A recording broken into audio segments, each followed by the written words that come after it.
Eu tinha Bip. um saco de fichas telefônicas. Por que então vamos dobrar em 5 anos? Foco, na minha opinião, hoje é uma das moedas mais valiosas que a gente tem no mundo dos negócios. É o maior varejista de esporte do mundo.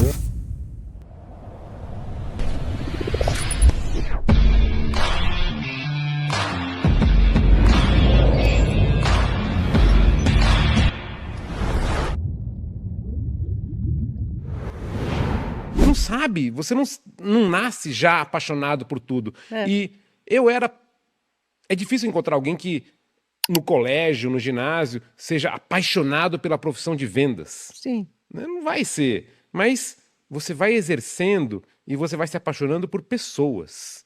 Você vai se apaixonando por transformar pessoas, por criar experiências, por desenvolver negócios. E isso foi a paixão que eu fui criando. Eu sou engenheiro, estudei matemática, fui para engenharia, queria trabalhar na fábrica, mas tive um estalo de paixão que foi a P&G. Eles fizeram uma palestra de recrutamento na Poli, eu estudei na engenharia na Poli. E lá eu falei, quero trabalhar nessa empresa. Só que não me deixaram participar do processo, eu trabalhava como estagiário numa empresa que era parceira da P&G, não era legal. Eu sei que eu demorei 1 ano e meio para conseguir entrar, porque eu tive que sair dessa empresa que eu estava, entrar em outra, me formei, me graduei, e depois eu quis entrar e finalmente apareceu essa posição em vendas, que não era o que eu queria, foi um acidente. Mas na minha entrevista, eu fui entrevistado pelo diretor de vendas, que achou, alguma coisa ele viu, que ele falou, olha, quando tiver uma oportunidade em vendas, chama o André. E me chamaram, eu queria tanto o P&G que eu falei, me viro lá dentro. E em vendas eu fiquei, nunca mais saí. É mesmo. Porque você sabe que venda, eu falo que a empresa inteira é assistente do departamento de vendas, né? Todo mundo tem que vender. Ou você vende, ou Você ajuda a vender. exatamente. Né? Então, eu falo, Se você não está em nenhuma dessas, você está no lugar errado. Você está no meu. lugar errado, porque todo mundo é assistente do departamento de vendas. Então, vendas é o departamento mais importante da companhia. E o profissional de vendas é aquele que faz. Sabe que sempre que eu adoro ter rodadas com estagiários. Dou palestras em universidade também, para ajudar no recrutamento, para construir a nossa imagem como um bom recrutador de talentos. E sempre me perguntam, né, que dica você me dá no início da minha carreira? Eu dou algumas dicas, mas eu sempre começo por seja conhecido por alguém que faz. No mercado está cheio de gente que dá opinião, que reclama, que aponta erros. Pouca gente fala, tá errado, deixa eu fazer, deixa eu consertar, deixa que eu resolvo. Nossa senhora, é a frase que eu mais gosto de ouvir. Deixa que eu resolvo. Né? Deixa que eu Não, se eu resolvo, identifiquei mata no aqui, peito. pode deixar que eu resolvo, daqui a pouco eu te entrego pronto. Não se preocupe que eu vou te entregar pronto. Não, as pessoas devolvem a bola quadrada. Faz aí pra mim que eu não consegui fazer. Não consegui fazer, ajuda aí. Faz você. Você fala, meu, caramba, meu. E eu adoro o profissional que consegue ter um balanço de 2 habilidades. Uma, de transformar a bola quadrada em redonda.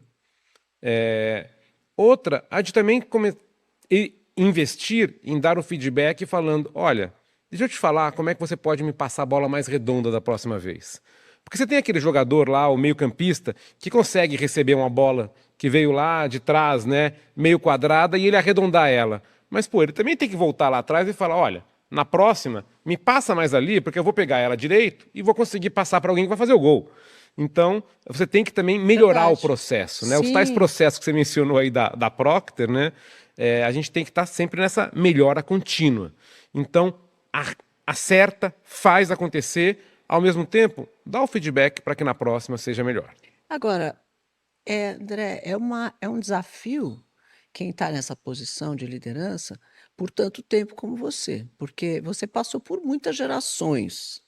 Sim, é uma Né? delícia. E uma delícia. E muita transformação, porque a gente viu criar a internet, a gente viu agora criar a inteligência artificial, e o quanto tudo isso muda a gestão do negócio, né? Como um todo. Então é um desafio, porque você está sempre criando. Mas né? você sabe uma nova. coisa que isso sempre me chama atenção? Eu adoro falar sobre simplificação, sobre você ter clareza de ideias.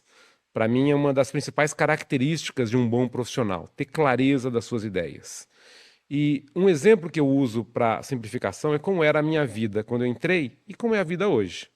Eu entrei em vendas numa época bem arcaica, vamos dizer, né? Nem Onde celular nada era tinha. digital. Nem celular tinha, eu Nem acho. celular tinha. Começando por aí, Cris. A gente Então, usava Nextel. você tocou... Não, nem isso. Eu tinha bip. um saco de fichas telefônicas. Então eu lembro que eu entrei... Na primeira semana minha na P&G, eu recebi um saco, era mais ou menos desse tamanho, de fichas telefônicas. Tinham ali o quê? Umas 100 fichas. E Se por vira quê? aí. Eu precisava delas, porque eu precisava transmitir pedidos. Então eu tirava pedidos, eu anotava os pedidos num bloco carbonado, Sim. deixava uma via com o cliente, uma via ficava comigo e uma tinha que mandar para a empresa, né? Mas às vezes eu tinha urgência em mandar o pedido. Então não dava tempo de mandar Para no orelhão e liga, ué. orelhão e liga, né? Entendi. E era um desespero, a ficha demorava 3 minutos, né? Durava 3 minutos. Então tinha que ter aquele saco, porque a minha ligação para passar, sei lá, 5, 7 pedidos no final de mês, ia demorar 40 minutos, 50 minutos. Eu ia lá colocando ficha, né? Naquele desespero. Eu lembro de um dia que eu estava em Moema, aqui em São Paulo, e estava chovendo. Não que nem hoje, que nem ontem, na Faria Lima. Estava chovendo muito. E começou a inundar. E teve uma hora que a água já estava no meu tornozelo. Mas eu tinha que terminar de passar os pedidos, né? E eu falei, bom, enquanto ela não chega no joelho, eu topo ficar. Na hora que chegar no joelho, desculpa, esse pedido vai ficar para o mês que vem, né? Então você imagina, hoje, sem falar no carro sem ar-condicionado, que você chegava no cliente com uma marca de cinto de segurança, num guia Nossa, guia para achar rua. 4 rodas, eu nossa, lembro do terror, guia. né? Não, páginas amarelas. Outro dia achei uma página. Mudei de casa, achei uma página amarela. Ah, imagina, dessa Maravilhoso, grossura. aquele negócio desse tamanho. Duas... Agora, o que isso me traz, né? Que a tecnologia não vai ser a solução para te simplificar a vida. Porque se isso fosse verdade, nós todos hoje teríamos uma vida muito simples. Porque só de pensar nos recursos que a gente tem no celular, Nossa. tudo isso que eu falei foi substituído pelo celular. Quer dizer, a nossa vida ela é extremamente mais simples que antes. No entanto, todo o estresse, todo o peso de burnouts existem, né? Mas será que eles existem mais agora porque a gente fala mais sobre ele? Ou porque a vida naquela época tinha menos?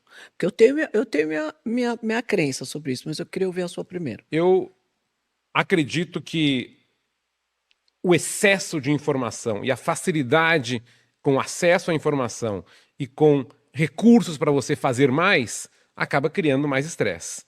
Mas por isso que eu sempre caminho para o recurso da simples clareza de pensamentos. Se você tem uma clareza daquilo que você quer, do foco, do que importa no seu trabalho, isso vai fazer toda a diferença. Esse ano, nós fizemos uma mudança grande lá na nossa execução em loja.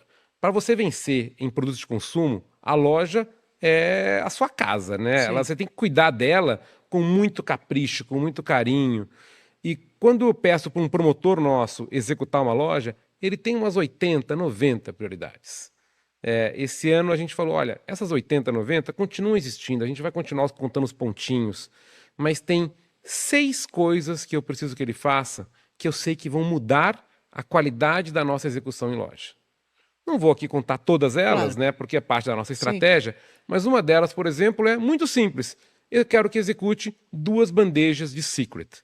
Secret é o nosso desodorante que a gente lançou há pouco tempo aqui no Brasil, que já está revolucionando o mercado. Ele traz o formato gel, traz o formato stick, ele é transparente, ele não mancha na roupa, ele tem um perfume maravilhoso, ele tem um tipo de aplicação diferente. As mulheres estão apaixonadas por Secret, é um produto que deu muito certo. E ele tem uma embalagem linda, que ele é um azulzinho assim que brilha na gôndola, né? Mas eu preciso para isso que tenha pelo menos 2 bandejinhas. Então a gente fala, me executem 2 bandejas de Secret nas lojas. Assim como essa, eu falei de outras 5 coisas. Sim. E são 6 coisas que eu quero que todo mundo saiba. Que essas são as prioridades. Agora, estão olhando o resto? Tamo. Vamos sempre dar um tapa em tudo que a gente faz. Mas essas 6 coisas têm que estar impecável em todas as lojas. Agora, para mim, né, que sempre fez marca, eu tinha uma marca para trabalhar. Uhum. Né? Fitoervas primeiro, com todos os seus produtos, mas era Fitoervas, eram os produtos. Eu olho uma empresa como vocês, a Nestlé também é um caso similar, que tem muitas marcas diferentes Categorias diferentes. e várias categorias diferentes. É beleza, é fralda, é saúde. Não, é tudo misturado, né? É. Material de limpeza, tudo, tem tudo quanto é coisa. Como que faz a gestão de tantas marcas? Porque a publicidade é para cada uma, independente, elas são um centro de custo e de produto e de venda separado. Isso é uma coisa muito interessante. Quando as pessoas estudam a P&G, mais do que entender a nossa inovação de produto, como é que a gente investe muito em inovação. São 1,8 bilhão de dólares todos os anos investidos em inovação. Indo à casa de consumidor, fazendo um teste de laboratório, fazendo acompanhar uma compra numa loja. Mas a gente inova muito em gestão. A P&G inventou a propaganda na televisão, né? Sim. A bendita soap opera veio por causa da P&G trabalhando com uma radionovela nos Estados Unidos há mais de um século atrás. E dentro de inovar na gestão, nós criamos a independência das marcas. Muita gente pergunta, né, por que a gente não coloca, como alguns concorrentes nossos, ou outras indústrias de alimentos, que tem um nome que todo mundo conhece, que está presente em todos os produtos, Exatamente. né? O nosso caso não é assim. Pampers, Gillette, Pantene, Quem Oral-B... não sabe, pode achar que é de outra empresa. Exatamente. Então, elas existem assim porque elas têm uma independência, e inclusive financeira. Eu não posso usar o budget de mídia de uma marca na outra. Cada uma tem que saber sobreviver. E se ela não consegue gerar resultados suficientes para poder investir nela própria, ela não existe. Ela tem que conseguir andar com os seus próprios E são pés. equipes separadas com Chinese Wall entre elas. São, exatamente. Agora, um outro exemplo muito bom de foco que eu tenho foi a transformação da P&G. Com essa preocupação de tantas marcas, nós fomos aos Quantas são? poucos filtrando. Só de marcas de 1 bilhão de dólares, nós temos entre 20 e 25. Mas globalmente a gente tem mais de 100 marcas, 200 marcas. Mas são entre 20 a 25 que cada uma delas fatura 1 bilhão de dólares ou mais. Tem marcas como Pampers, que é mais de 6 bilhões, acho que já chegou a 8. Então são marcas que são maiores que muitas, a maioria das empresas. A Né? maioria de muitas empresas. Mas elas têm essa independência. Mas ligando isto com aquela história do foco, um dos melhores exemplos que eu tenho é como a gente foi filtrando. Nós tínhamos antes alimentos. Pringles é uma marca que a gente tem muito orgulho Sim. de ter construído. E nos Estados Unidos tinha óleo, tinha preparo para bolo, suco, Sunny Delight, vários outros produtos. E aos poucos a gente foi filtrando. Qual foi a nossa escolha estratégica para filtrar produtos? E aí vem uma grande lição de escolha. A gente faz produtos que são usados diariamente, nos quais a decisão do consumidor é a performance do produto. O que quer dizer isso? Diariamente, ou seja, é escovar os dentes, é tomar o banho, é lavar uma roupa, é fazer a barba. Tudo isso a gente faz todos os dias. E ao fazer, consome o produto. A gente está gastando o produto. Não é como uma TV. Uma TV, você não gasta ela ao fica usar. lá. Né? Ela fica lá. A gente não. Toda hora você está consumindo um pouco do produto. E a decisão é baseada em performance. Tem produtos que a decisão não é só performance. Ela é a imagem do produto. Ela é uma estética, Vocês uma têm marca. perfume de prestígio, por exemplo. Tínhamos. Não tem mais? Não temos mais. Vendemos com essa decisão, dessa escolha estratégica. Agora entendi. Ótimo ponto. Nós tínhamos Sim, Dolce & Gabbana, Dolce & Lacoste, Gabbana, Hugo vários. Boss. São marcas que nós criamos no campo dos perfumes. A P&G era a maior vendedora de perfumes do mundo. Né? E nós decidimos focar em 10 categorias, e cada uma com pouquíssimas marcas. Por isso que eu chutaria aí que marcas relevantes mesmo são mais ou menos umas 100. E aí nós temos essa escolha estratégica de que tipo de produto que a gente faz. O grande ensinamento que um pai pode trazer é o exemplo mesmo. E fazer coisas juntos,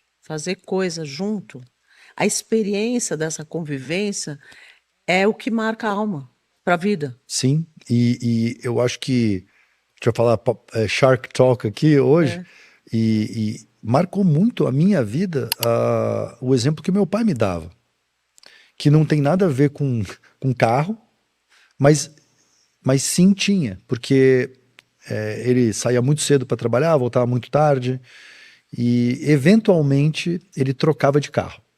E aí chegava olha, o Passat TS, acho que é uma coisa das antigas, não é? Vamos entregando idade aqui. Ou a Caravan Commodoro, ou o Santana Executivo. E aí sai você com ele para testar, para usar? E aí a gente vinha, e era um evento, a chegar um carro novo na minha casa.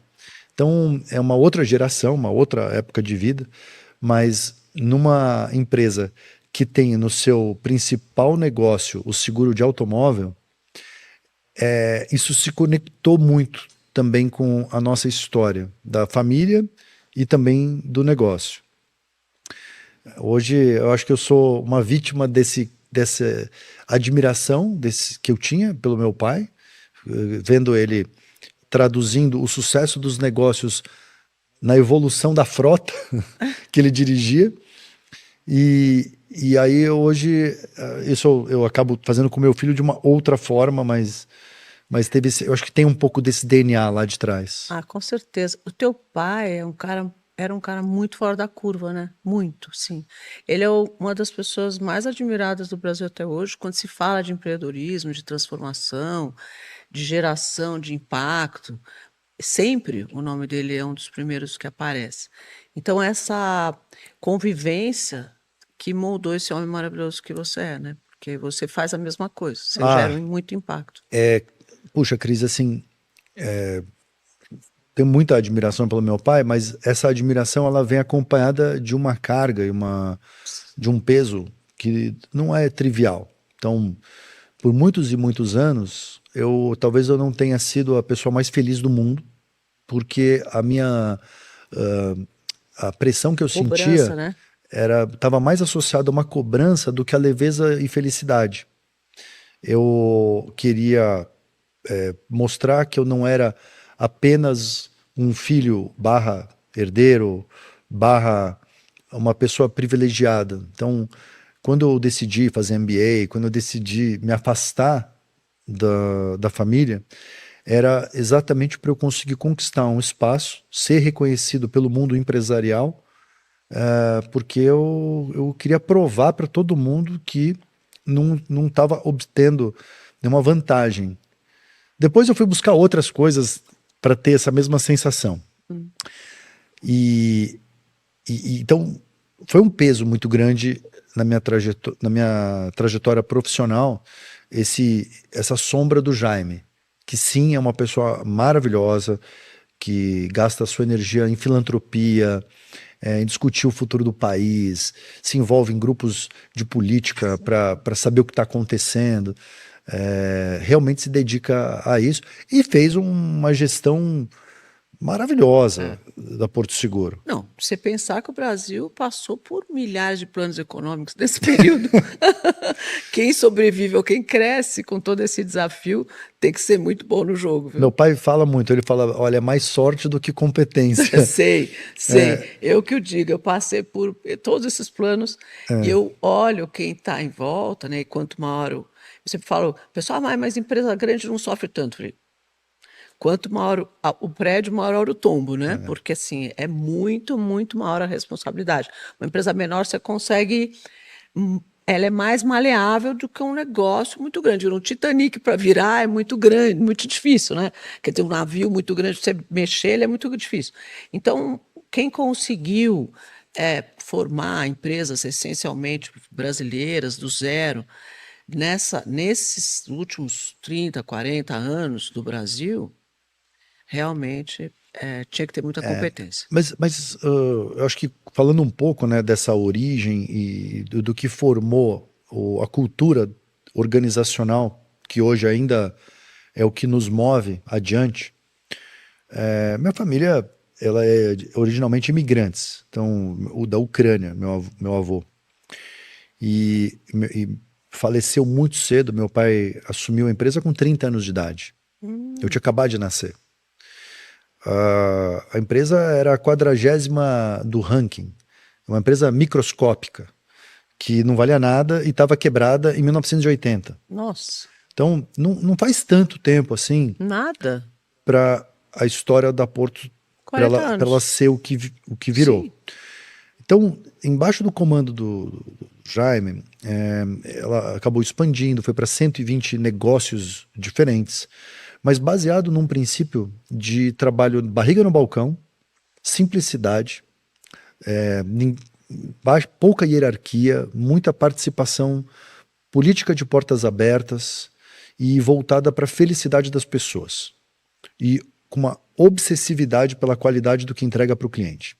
Então, esses princípios que eu fui sendo exposto, eles não eram necessariamente só princípios dentro da empresa, eles eram princípios colocados na minha família também. Então, as orientações, as sugestões, os estágios que eu fiz com 16 anos de idade, com 17 anos de idade, com 18 anos de idade. Fiz faculdade Mackenzie, mas eu estudava à noite e trabalhava durante o dia. Então hoje, né, a gente está aqui no Shark Talk, pô, mas assim, eu sou empreendedor, que eu falei, cara, deixa eu te falar um negócio. Primeiro você trabalha muito. Isso é muito bom falar. Primeiro você trabalha muito. Já me perguntaram muito por onde eu entrei no negócio da Porto. E foi no call center. Atendendo quem batia o carro, que tinha um sinistro, me ligava, eu atendia o telefone. Olá, você ligou para Azul Seguros. Em que posso ajudar? Foi assim que começou o negócio. Agora, sim, eu tinha 2 faculdades. Eu recebia uma ligação e eu falava, nossa, aqui tem uma oportunidade. Claro, mas é esse que é o negócio. Tem uma oportunidade de melhorar esse processo. Essa ligação não deveria existir.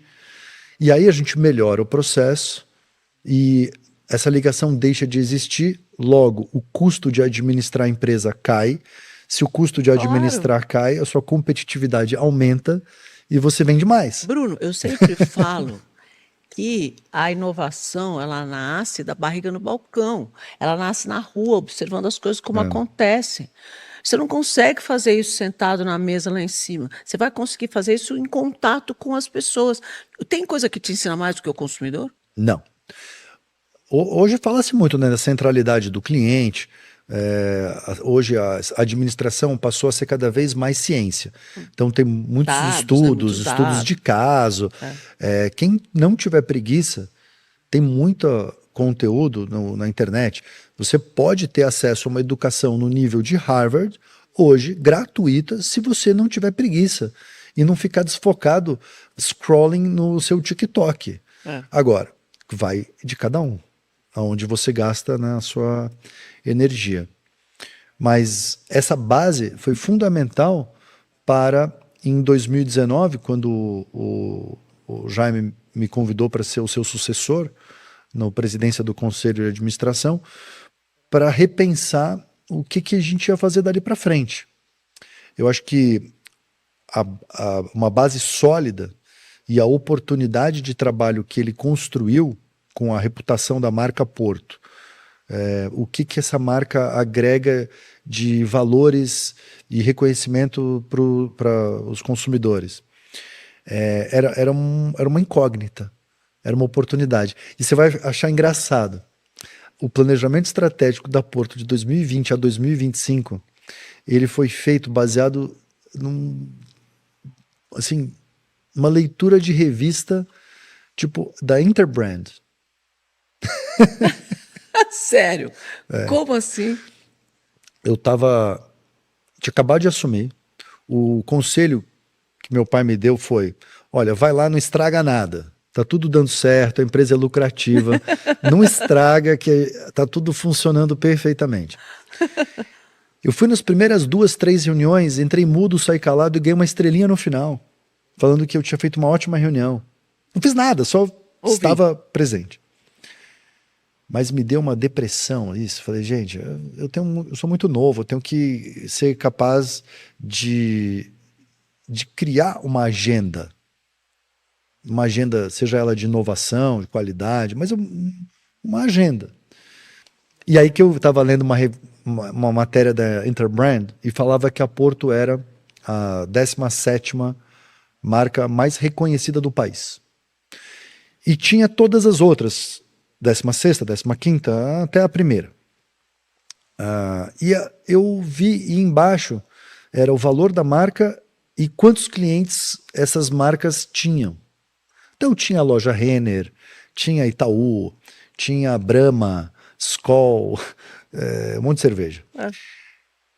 Eu falei, olha, nós temos uma quantidade de clientes desproporcional ao quanto a nossa marca é conhecida. Todo mundo que estava melhor no ranking Tinha o maior número de tinha clientes. muito mais clientes. Pô, também o ticket médio é mais baixo, né? Verdade, também. Mas comprar uma cerveja é barato, né? Verdade também. Os caras têm 1 milhão de pontos de venda. Por isso que eu tô te falando que a estratégia foi tão bizarramente Criada dali. pensada. Mas o pensamento faz todo sentido. Então, aí desse pensamento, falando da marca, eu chamei o CEO na ocasião, que era o Roberto. Falei, Roberto, olha aqui na revista. A gente é a 17ª marca mais conhecida do país.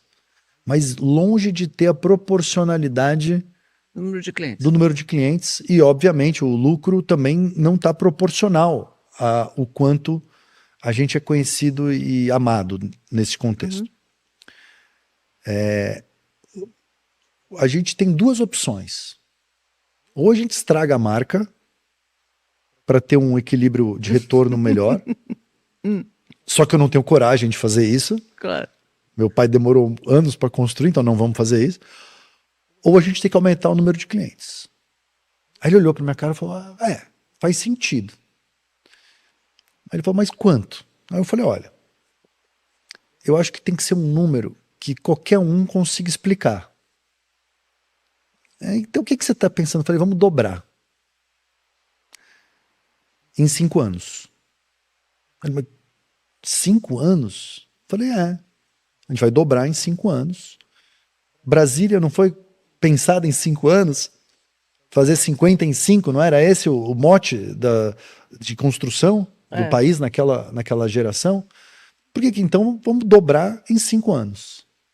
E aí eu expliquei para ele, falei, olha, não se assusta, porque o CAGR de crescimento é 15%, pra você dobrar em 5 anos. Então, parece muito, mas é um prazo ok, é razoável.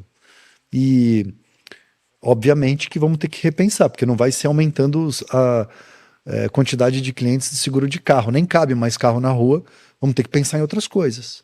Daí a gente pensou em seguro celular, abrir cartão de crédito bombou, consórcio vem bombando. Aí a gente foi pensando o seguro saúde, que você me contou, que você é minha cliente. Então, tudo isso foram as soluções oferecidas. E olha como tem a ver, porque quando eu conheci o seu CEO, incrível, ele me falou o seguinte, a gente precisa, porque eu sou diretora da Fiesp para micro, média empresas, né? E aí, ele falou, quantas empresas tem lá? Eu falei, umas 8.700.000. Ele falou, eu quero falar com essas pessoas, porque eu tenho que fazer seguro-saúde dessa turma. Quer dizer, buscando aumento de clientes. Tinha tudo a ver alinhado com o propósito que vocês tinham. Porque a base da Porto, até então, até 2019, você podia começar em qualquer ponto como cliente, mas a gente não tinha uma proposta de cross-sell e uma organização das marcas que favorecia a independência. Então, dentro de uma empresa tão grande, você acabava tendo um comportamento de startup que tem o seu cash cow, que era o seguro automóvel. Então, toda vez que a gente tinha um problema no seguro de automóvel, todos os cérebros que lá compunham a inteligência da empresa paravam o que estavam fazendo para socorrer a vaca leiteira. Só que com isso você não estava dando o oxigênio necessário para desenvolver outras linhas de negócio que tornariam a empresa diversificada e com menos volatilidade de resultados econômicos. E mais abrangente, né? Muito mais abrangente.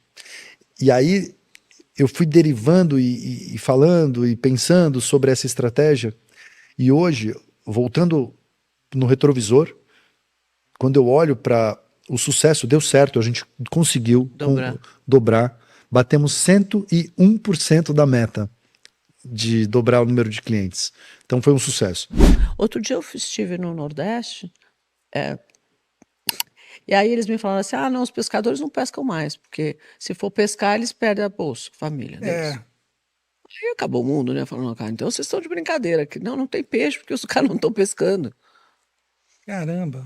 Então, assim, é porque realmente eles têm culpa? Eles não têm culpa. Nós criamos uma ferramenta que paralisou a capacidade produtiva. E eu acredito que não é uma questão de tirar a ferramenta, é uma questão de ajustar o funcionamento da ferramenta. Exato, é o que eu sou a favor. Fala para ele, ó, você vai sim pescar, quanto mais você pescar, mais dinheiro eu te dou. Te ajudar a crescer. Maravilhoso. Né? Não vai continuar dando dinheiro para ele, mas com outro viés, assim, ó, só que você tem que trabalhar, tá? Porque aí eu vou dar mais para você ainda. Ele vai crescer, ele vai trabalhar, ele vai gerar renda, ele vai dar emprego.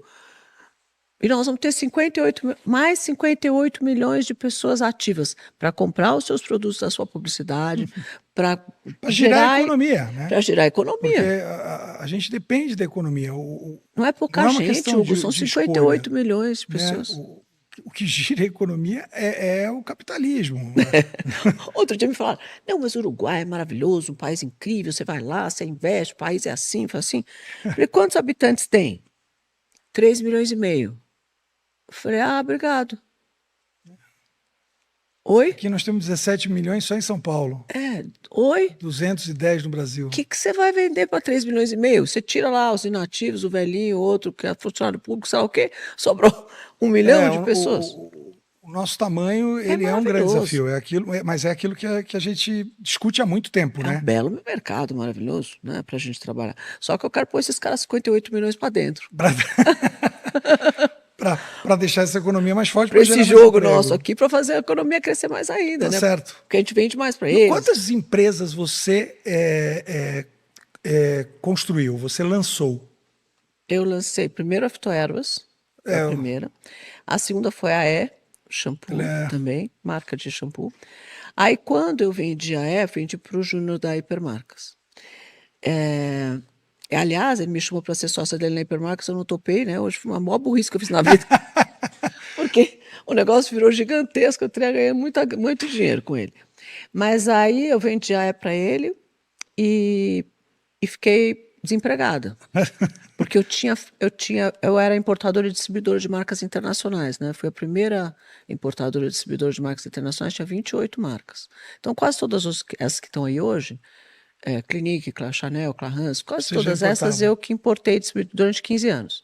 Então, esse mercado veio do zero, fiquei com ele 15 anos, depois eu passei para as filiais, quando elas começaram a vir para o Brasil, porque o mercado já estava mais organizado. Só que aí eu fiquei desempregado, porque eu já não tinha mais os importados, já não tinha mais não tinha mais Eu falei, agora eu vou fazer o quê? Aí eu falei, tinha um não compete, que eu não podia mais fazer cosmético, eu falei, vou fazer outra coisa, e descobri essa categoria dos colágenos. Fiz uma viagem para o Japão, fui numa farmácia, tinha um shot da Shiseido, escrito colágeno, eu falei, colágeno de bebê, né? Um negócio esquisito isso. Aí comprei essa garrafinha e chegou no aeroporto, o cara não queria deixar eu passar porque era líquido. Eu falei, senhor, espera aí que eu vou tomar. Aí eu tomei o negócio, era horroroso o gosto, muito ruim. E eu vi no avião pensando, esse negócio pode ser bom, mas ruim desse jeito, ninguém vai comprar nunca. Aí chegou no Brasil, eu falei, já sei, vou pegar esse colágeno, vou misturar no alimento, nas coisas que as mulheres gostam de comer. E não podem. E vou tirar o açúcar e vou pôr o colágeno. E aí ela vai pensar, por que eu vou comer outra bala se existe uma bala com açúcar e com colágeno? Por que eu vou comer outra barrinha na vida se existe uma sem açúcar que não engorda e com colágeno? E foi com esse pensamento que eu criei a categoria dos aliméticos, que foi o primeiro produto com colágeno do mundo. Aqui no Brasil, em 2010, eu lancei. E aí esse negócio era muito inovador, as pessoas não entenderam nada desse negócio. Levei 5 anos até sair o primeiro estudo científico numa revista americana de dermatologia, dizendo que o colágeno funcionava. Aí eu fiz teste de eficácia no Instituto de Bioengenharia da Pele, da Unicamp, e depois o teste de eficácia na Itália, num laboratório italiano, que comprovou redução de ruga, melhorar a flacidez da pele, etc. e tal, no colágeno de dentro para fora. E aí a coisa começou a crescer. Começou a andar. Essas histórias são boas porque muitas vezes a gente começa, seja um empreendimento, seja um atendimento a um novo cliente, e parece que não vai. né? Tudo indica que vai virar um retumbante fracasso. E você vê que ajeitando ali, né, se esforçando de outro lado, você acaba virando o jogo, né? Hoje Quer eu dizer, estava contando pro André, falei para ele, quando eu comecei os importados, foi em 1990, Collor falou, vou abrir a importação. Eu tinha fitoervas, eu fazia shampoo, eu criei uma linha de pele. E pele precisa de credibilidade para a pessoa comprar, né? Porque vai comprar um produto que uma marca que não tem credibilidade, eu achava que eu não tinha força para vender uma linha de pele natural. Então eu fui para a França tentar importar a Clarins. Estava aberta a importação. Falei, vou pegar a melhor marca natural de plantas, etc e tal, de pele. E eu cheguei lá, esse sujeito, bom, depois de 3 anos indo lá, o Cristiano, que acabou se tornando um grande amigo meu, mas na primeira vez ele falou assim, mas quantos pontos de venda você tem no Brasil? Falei, 3. Qual que é o imposto de importação? 85%. Era 85% de imposto de importação, 77% do IPI, 25% de IPCM. nossa, O multiplicador do FOB para o preço de venda, retail, era 13,8. Então eu comprava um batom lá a $10, vendia aqui a 138. R$10, vendia aqui a R$138. Era absurdo. Qualquer pessoa, se eu te procurasse na agência para ser minha agência num negócio desse, você fala, minha filha, desculpa. não tem como ver. 3 pontos de venda, com esse imposto, com esse preço, com esse negócio, esquece. Volta amanhã que eu vou pensar em te atender. Então, porque realmente parecia uma loucura. Agora, empreendedor é um bicho louco mesmo. Muitas coisas que a gente faz não faz o menor sentido. Quando eu comecei o negócio do colágeno, não fazia o menor sentido. As pessoas falavam que eu estava envenenando as mulheres, fazendo elas comerem creme. Eu vim daí. Hoje é uma categoria de mais de 100 bi no mundo. Entendeu? Agora, se isso vai virar um modismo, se isso vai dar certo, vai pegar, se essa coisa vai funcionar ou não vai, é que você tem que acreditar naquilo que você está fazendo. E eu acreditava que o mercado brasileiro precisava ter produtos internacionais. E que em algum momento esse mercado ia se organizar. Mas eu abri a primeira perfumaria nos moldes internacionais para mostrar para as pessoas como é que tinha que ser a loja para eu poder vender para você. Comecei assim. Então, fiz uma rede de loja para mostrar como é que uma perfumaria tinha que ser. E fui trazendo marcas e fazendo e crescendo. 15 anos depois, já era um mercado grande, mas no primeiro momento, o cara falava, qual vai ser seu budget? Quanto você vai vender? Eu falava, uns $100 mil. Não tinha ponto de venda. O Cristiano falava, você vai levar na mala os produtos para As Brasil. vendas. Porque 3 pontos de venda, Hugo. Não fazia sentido. E essa paixão pelo mercado de beleza vem da onde? Boa pergunta, não sei. Não sei, porque eu estudei odontologia, né? E fui estudar homeopatia, na época, com odontologia, e comecei a estudar sobre plantas. Aí resolvi fazer um shampoo à base de plantas. Sim. Acho que porque eu sempre fui assim, vaidosa, sempre gostei de me cuidar, sabe? Sempre achei que a beleza é construída. E aí foi uma coisa que eu fui me interessando e me apaixonei. O mercado, genial. Eu desenvolvi um conceito de shampoo em 2015, genial. Mas ele é tão genial que até agora ninguém fez nada parecido. Verdade mesmo. E ele está guardado, esse negócio. Está tudo pronto e guardado, esse produto. E uma hora dessa eu vou voltar, vou lançar essa marca. Ou vou vender o conceito, não sei, eu vou fazer alguma coisa com alguém, mas eu tenho que voltar para esse mercado de shampoo, porque é um negócio que eu adoro. Tanto que nessas minhas empreitadas de investimento, eu comprei uma marca chamada Dr. Jack, que é a marca de shampoo anti-queda incrível. Então eu gosto muito desse mercado, eu fico sempre em volta dele. Já tentaram me colocar em coisas de tecnologia e tal, né? Porque na verdade é o que escala, é o que, né? Mas eu gosto do mundo físico, eu gosto de produtos de consumo, eu gosto desse mercado. E é um mercado infinito, né? Porque eu acho que hoje a gente convive aí com 6 gerações. Pela primeira vez na história, temos 6 gerações Consumindo. convivendo simultaneamente. Nunca existiram tantas gerações. A gente tem a geração silenciosa, acima dos 75 anos, os baby boomers, a geração X, a geração Y, a geração Z e a geração Alpha.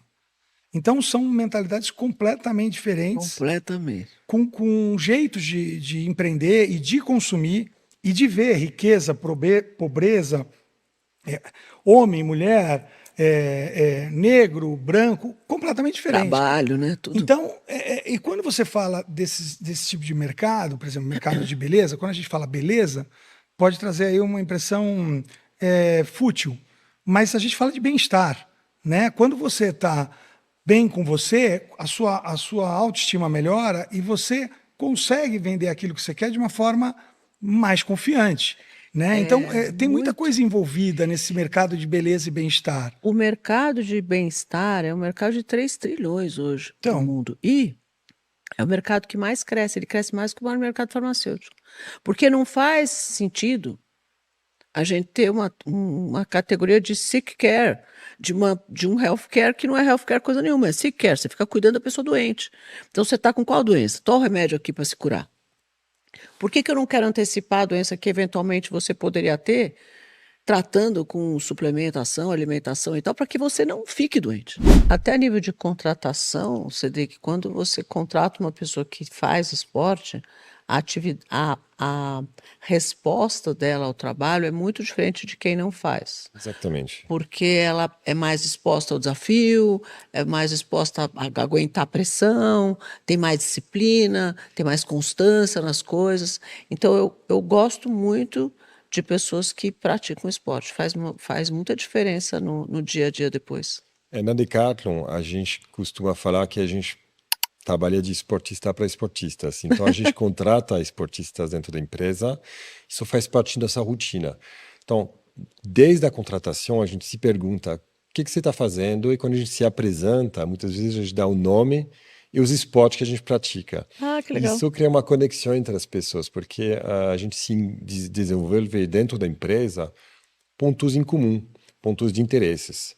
Então, o esporte faz realmente parte da cultura da empresa, a nível individual, e como você diz bem, né, o fato de ser esportista, você já desenvolveu uma resiliência, uma energia, e também um senso coletivo. Eu costumo Sim. falar que a gente quer trabalhar um coletivo, não só o individualismo, mas que uma empresa, para funcionar bem, né, ela tem que funcionar que nem um time de futebol, um time de basquete, um time de vôlei, onde tem talentos, mas tem também uma empatia pelos outros jogadores, tem uma coordenação, tem uma fraternidade, um companheirismo para que o time ganhe. E essa filosofia do esporte, Tá a gente tenta certíssimo. guardar isso muito na Decathlon, de ser um coletivo cheio de talentos, mas o coletivo, a vitória é coletiva. Então a gente premia muito esse tipo de comportamentos dentro da empresa. E a Decathlon está em outros países? Quantos países ela até hoje? A Decathlon hoje está em 70 países. Nossa, Ela é gigantesco. ela é o maior varejista de esporte do mundo. A gente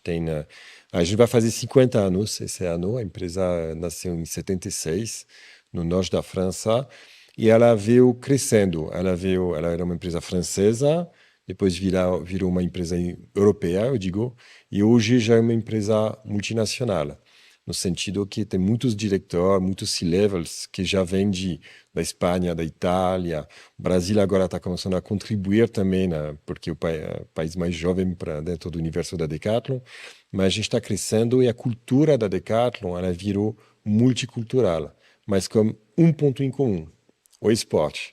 Isso é muito interessante, porque você vai em qualquer país do mundo, você se sente em casa dentro da empresa. Você vai para a China, você vai para a Alemanha, você vai para a Colômbia, você encontra os mesmos valores, o mesmo DNA do esporte, porque a gente contrata esportista. Que impressionante. É bom a ideia, essa é ótima essa ideia. A cultura do esporte transcende a cultura nacional. E isso, você que é esportista também, você viu. Você vai viajar pelo Sem dúvida. esporte, você vai encontrar pontos em comum entre os corredores, jogadores de tênis do mundo inteiro, cada um com sua personalidade, mas centro de interesses, valores comuns. Isso cria uma conexão e uma Impressionante. coerência. Você está falando de uma coisa que eu estou pensando aqui na minha vida. Eu esquio desde muito cedo, né? Desde 10 anos. Então, as minhas férias sempre foram dedicadas ao esqui ou em algum lugar, porque como no Brasil não tem neve, a gente tem que ir para algum lugar. Então, era sempre nas férias que eu ia, e eu tentava ficar o maior tempo possível. Meus pais sempre me permitiram fazer isso. Então, sempre foi o meu destino. Então, eu tinha uma avó que morava na Itália, eu ia para a Itália, já aproveitava para esquiar, já ia visitar minha avó, mas eu estava esquiar, era sempre o objetivo final era o esqui. E aí comecei a treinar para os campeonatos de slalom e tal. Então eu tinha o desafio de melhorar, de ganhar medalha, não sei o quê. Então sempre foi uma coisa que que me levou para viajar. Então, eu sempre trabalhei muito e todo o tempo que eu tinha disponível eu deixava aquele tempo para esquiar. E engraçado que você está falando sobre relacionamento, os amigos que eu tenho, os bons amigos que eu tenho, todos vieram de pessoas que eu conheci através do esqui. Legal. Porque eram lugares onde a gente estava ou competindo junto, ou pessoas que gostavam de fazer a mesma coisa, depois sentavam para jantar, batia papo, não sei o quê, vamos dormir que amanhã vamos esquiar, e aí qual a neve, qual a pista, qual não sei o quê, como é que tá a neve, vai nevar, não vai nevar. E aí o assunto é aquele. E não importa quem você é. Não importa se você é um jogador de futebol, se você é um empresário, se você é médico, dentista, advogado. Ali todo mundo é a mesma coisa, porque todo mundo ali quer saber se nevou no dia seguinte, se vai nevar de manhã, se a neve está boa. E o assunto é o esporte. E aquele é o elo de ligação das pessoas, e eu vou te falar que foi o elo que me... Agora, eu nunca tinha percebido isso, tá? Percebi você falando, eu fui me tocar, falei, poxa, é verdade. Todos os grandes amigos que eu tenho, que eu mantive durante a minha vida inteira, vieram através do esporte. Porque vocês compartilham valores, centro de interesse, assim.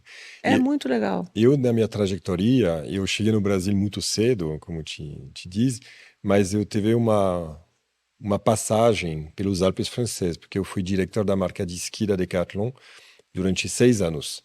Que a Decathlon, ela é varejista, mas ela é também marca própria. E aí, durante 6 anos, eu tive a sorte de morar em Chamonix, na França, na frente do Mont Blanc, Que e ruim. de liderar a marca de esqui da Decathlon, Qual que é é a a marca? Wedze. Como chama? Wedze, que é Wedze. nossa marca de esqui.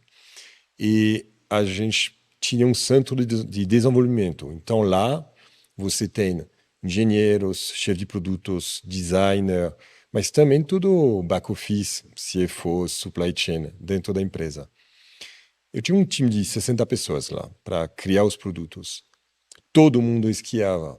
Quando eu digo todo mundo, contador, supply chain manager, todo mundo era apaixonado de esqui. Então a gente Nossa, que incrível. criava uma coerência dentro do time, em centro de interesses, que era como se diz, a gente estava falando, vai nevar amanhã? Como vai ser a estação? E todo o meu time pensava sobre o negócio. E eu acho que isso era o segredo. A gente teve um sucesso, a gente mais que dobrou o faturamento em 6 anos, a gente cresceu demais, abriu novas frentes de produtos, porque o time era muito unido e tinha uma paixão em comum. Independente da função que eles tinham dentro da empresa, eles tinham uma paixão pelo esqui. A gente estava atrás de um projeto que era criar a marca de esqui da Decathlon acessível para acompanhar as pessoas desde o iniciante até a alta performance. Então a gente chegou a ser patrocinador de eventos como X Games em Tignes. Então a gente teve atletas de alta performance também, né? E a gente, todo mundo atrás desse sonho do esqui e dessa cultura. E eu acho que foi um dos segredos da Decathlon e da marca Wedze de unir as pessoas através de uma paixão. E aí tudo faz sentido. Você não está fazendo um trabalho, você está envolvendo as pessoas dentro de um projeto e de uma ambição. E aí você remete muito nos valores do esporte, que é um projeto, uma ambição, um desafio. Um desafio. Então, isso que a gente... Eu falo muito, né, que as pessoas perguntam, o que eu faço? Eu queria criar um negócio, não sei que negócio eu crio, gostaria de fazer alguma coisa, mas não sei por onde começar. E eu sempre pergunto, qual é a sua paixão? Onde você dedica a maior parte do seu tempo? É vendo tênis, é vendo futebol, é vendo vinho, é vendo carro, o que você gosta? Procura o que você gosta e vai fazer alguma coisa ligada ao que você gosta, porque aí é muito mais forte, né? Ele vira um propósito mesmo, ele não é só um trabalho porque você precisa ganhar dinheiro. Todo mundo precisa ganhar dinheiro, está tudo certo. Mas se você trabalhar em alguma coisa que realmente você gosta... Acho que você tem um ciclo de energia. É óbvio. Você tem prazer, você tem energia, isso te dá sucesso, e o sucesso te alimenta. E eu sempre falava para meus amigos de outras indústrias que eu vou fazer visita de concorrência. Eu vou visitar as lojas que eu visitaria por prazer, porque sou do esporte. Eu iria nas feiras internacionais de esqui, para mim era um sonho, porque Nossa. eu via toda a indústria que eu Queria ir numa feira adorava. dessa um dia, deve ser incrível. Exatamente. Então, você trabalhando dentro da sua paixão, eu concordo 100% com você, você não tem dia ruim, porque você só está envolvido com as coisas que você gosta. E no caso que eu estava te falando, por que que a Decathlon coloca a marca de esqui em Chamonix? Não é a coisa mais fácil de fazer. Normalmente se colocar em Paris ou em Lille, Sim, porque a gente quer estar mais perto da da neve. cultura da neve. E isso tinha duas coisas, duas funções. Primeiro, atrair talentos, porque as pessoas, um engenheiro talentoso, um designer talentoso, que gosta de esqui, você dá a oportunidade para ele de trabalhar num lugar onde ele vai poder viver a paixão dele no fim de semana, é um diferencial enorme de atração de talento. A segunda coisa é que todo fim de semana, todo o seu time está testando os Os produtos. produtos. Então, na segunda-feira, voltava todo mundo dando feedback para o chefe de produto, para o design. Inclusive, a pessoa da contabilidade que levou os filhos e que fala assim, não, essa blusa foi boa, mas teve dificuldade para enfiar a mão do meu filho dentro, ou essa luva, os dois dedos entraram no mesmo lugar. Como que a gente mexe? E a gente trabalhava em cima disso. Então, todo fim de semana, você tinha 60 pessoas Um que laboratório. um laboratório ao vivo. Ah, Você que está incrível. dentro do laboratório e todos os funcionários são testador. Então, não é que a gente testa os produtos de vez em quando. Você vive a cultura do esporte, você traz isso de volta e você vive na real. Porque você vai levar os filhos para esquiar, porque você vai esquiar com seus amigos, porque de manhã está muito frio e à tarde está mais quente e você começa a sofrer de calor. Como que a gente Faz traz com a roupa. ventilação? Como que a gente traz ventilação na roupa? Como que a gente faz para aumentar seu prazer, seu conforto? Quando todo mundo pensa dessa forma, você cria um grupo que está envolvido na marca. Então, a pessoa que tem uma função financeira se sente parte inteira Do do negócio. projeto do negócio. Ela vive a paixão do esqui. E eu acho que isso, para mim, é o que eu gostei mais. Eu trabalhei lá 8 anos, na verdade, em Chamonix. E eu tive a oportunidade de esquiar, de subir o Mont Blanc, de fazer umas travessias, coisas que eu não faria se eu não estava morando lá. Então, foi um sonho. E depois, quando eu repenso nesse período, além do trabalho, eu aprendi muita coisa dentro da minha prática de esqui, dentro da montanha. A montanha é um elemento que eu acho que te ensina muito, porque É um desafio. um desafio tem que ter humildade, que é uma coisa de O mar você. também, né? É O outro. mar e outro que. Eu É gosto igual. desses dois É, os universos. dois são iguais. É assim, é um desafio, é uma coisa que você não sabe o que vai acontecer, o que tem ali.